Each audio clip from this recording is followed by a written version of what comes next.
இதெல்லாம் கூட எங்க அம்மாட்ட நான் சொல்லுவேன். என்னவெல்லாம் சொல்லுவீர்கள்? பேசிக்கா நான் ஆபீஸ் போகும்போது ஏதோ ஒரு பையனை பாக்குறேன்னு வச்சுக்கோங்களேன், நீங்க ரொம்ப ரொம்ப எனக்கு பிடிச்சிருக்கு. சோ எங்க அம்மாட்ட சொல்லுவேன், அம்மா ஃபியூச்சர்ல ஒரு பையன் வந்தா இப்படி இருக்கணுமா? ரெக்வஸ்டா சொல்லு. இங்க நடந்த சோதனைய தயவு செய்து நம்ம காலேஜ் பொண்ணுகிட்ட சொல்லிடாதீங்க சார். ப்ரொபோஸ் பண்ணி 1 வீக் கழிச்சு என்னுடைய லவ்வே ஃபர்ஸ்ட் சொன்னதே அம்மா கிட்ட. அம்மாட்ட தான் சொன்னீங்க. அறிவிட்டவனே, நம்மளுக்கு இவ்வளவு வேலை இருக்கு. இதான் வேலையாடா? வேலை. யாராவது ப்ரப்போஸ் பண்ணாலும் சரி, அப்ரோச் பண்ணாலும் சரி, ஃபர்ஸ்ட் அம்மா கிட்ட தான் நான் சொல்லுவேன். செய்யுங்கடா, செய்யுங்க. மாமியா இருப்பேன் கொஞ்சம், ரொம்ப இந்த மாதிரிலாம் ட்ரெஸ் போட இன்னைக்கு ஷோக்காக இப்படி கூட்டு வந்திருக்காங்க.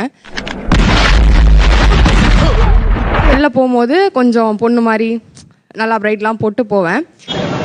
எப்படி சார் நீங்க வாங்க ஊர்ல வாங்க, ஏன் பயப்படுறீங்க? வாங்க, நான் அடிக்கலாம் மாட்டேன், வாங்க. இப்போ வந்து இந்த பொண்ணாவே உணர தோண மாட்டேங்குது. How do I tell you? அவங்க அந்த இன்ட்ரெஸ்ட் இல்லாம கூட போயிடும். இல்ல அது வரும் அப்படின்னு எனக்கு ஒரு நம்பிக்கை இருக்கு. அது வராதுன்ற நம்பிக்கை எனக்கு இருக்குது. என்னது எழுடுது? சரி, இப்ப என்னடா பண்ண சொல்ற? எக்கோலாம் வரும், அப்படி பையனை பார்த்தோன்னே தலை குனிவேன். அதுக்கப்புறமா நம்ம ஏன் தலை குனியணும்?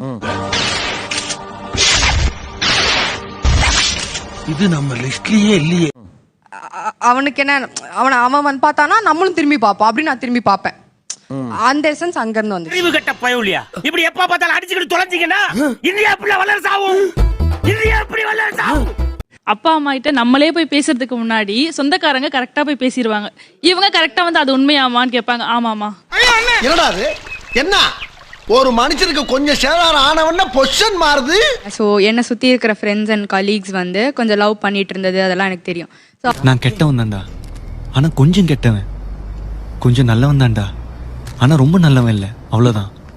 ஸோ அப்போது இருக்கும்போது எனக்கு தோணுச்சு, நம்மளும் லவ் பண்ணலாமா, லைக் லவ் பண்ணா எப்படி இருக்கும் அப்படின்னு தோணுச்சு. ஸோ பாருங்க, உங்களுக்கு பிடிச்சிருந்தா வாங்க, உங்களுக்கு பிடிக்கலன்னாலும் வாங்க.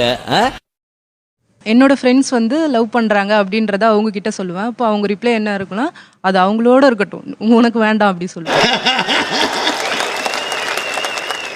வாய்ப்பில்லை ராஜா, வாய்ப்பு கிடையாது.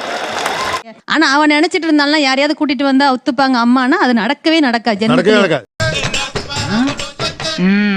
உனக்கு உண்மை தெரிஞ்சு போச்சு, உன்னை விடக்கூடாது. இன்னொரு பாயாசத்தை போட்டுற வேண்டியது. ஏதோ காதலிக்க சொன்னா உடனே ஓகே சொல்லிடுவான். நீங்க இல்ல அவங்க சொல்லுதான் சொன்னாங்க. இல்ல, அதான் நடக்கவே நடக்காது. எது எது என்னென்ன யார் யாரு எப்படி எப்படின்னு தெரிஞ்சு போச்சு. அவளையும் கூடவே வந்துருச்சு. வாய்ப்பில்லை சார், வாய்ப்பில்லை ராஜா, வாய்ப்பில்லை ராஜா, வாய்ப்பு கிடையாது. பிடிச்சவங்க ஒருத்தவங்க கூட நம்மளால வெளிப்படையா சொல்ல முடியாதா? அவங்க லைஃப்ல அவங்க மத்தவங்க எடுத்த முடிவை கேட்டதுனாலதான் இப்ப கஷ்டப்பட்டுட்டு இருக்கு. உங்க பொழப்புக்கு எடுக்க மாட்டேன், பொழைச்சு போங்க. நானும் ஃப்ரெண்டும் பேசிட்டு இருப்போம் சார். அதுல ஏதோ ஒரு இடத்துல லவ் அப்படின்ற ஒரு வார்த்தை வந்துருச்சுன்னா, அந்த ஒரு விஷயத்த வச்சு யார் லவ் பண்ணா? ஆராய்ச்சி இல்ல சார், நம்ம பிள்ளைங்களுக்கு சொல்லி கொடுக்குறோம், வேற ஒண்ணும் இல்ல. நீங்க வந்து லவ் பண்ணா வீட்டுல சொல்லிட்டு செய்யுங்க. ஒரு ஆள் கிடையாது சார். லவ்னாலே நோ நோ நோ மட்டும்தான். ஆனா அவங்க லவ் மேரேஜ் தான். அங்க ஒரு பையனுக்கு பார்த்து உங்க பொண்ணை பிடிச்சிருக்கு, இப்ப அவங்க வந்து பொண்ணு கேட்கறாங்க, கொடுப்பீங்களா? வேற கேசட்லாம் நாங்க கொடுக்க மாட்டோம். சாவு சாவும்ல. வேற காஸ்ட்னா அப்ப நோ தானா?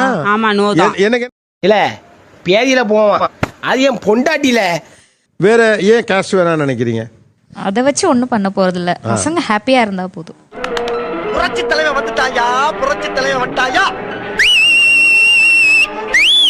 நாளைக்கு அவனுக்கு ஒரு கல்யாணம் ஆனா கூட டே டு டே டெய்லி உங்ககிட்ட எல்லாத்தையும் சொல்லுவான். என்னையா ஓவரா பேசுறான தவிர பாம்ப வெளிய விட மாட்டேங்கிறானயா. கல்யாணம் எல்லாம் ஆச்சுன்னா இப்படி நான் டெய்லி ரொட்டீன் சொல்லிதாங்கணும். அதான் பண்ணிட்டு இருக்கேன்.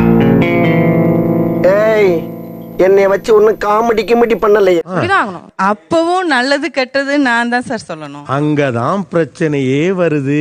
டேய் செல்லங்களா, தங்கங்களா, வாய் திறந்துறாங்கடா, வாய் திறந்துறாங்கடா, வாய் திறந்துறாத, வாய் திறந்துறாத, நீ வாய் திறந்துறாத, கொன்றுவேன்.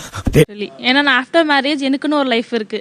நான் போயிட்டு அம்மா அம்மான்னு இருந்தேன்னா அங்க இருக்க அந்த லைஃப் ஜேர்னியை நான் ரொம்ப மிஸ் பண்ணேன். நீங்களா யாருடா?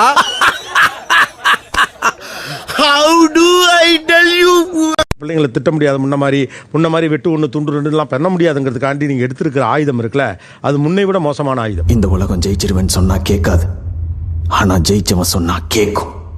நீ எது பேசுறதா இருந்தாலும் ஜெயிச்சுட்டு பேசு.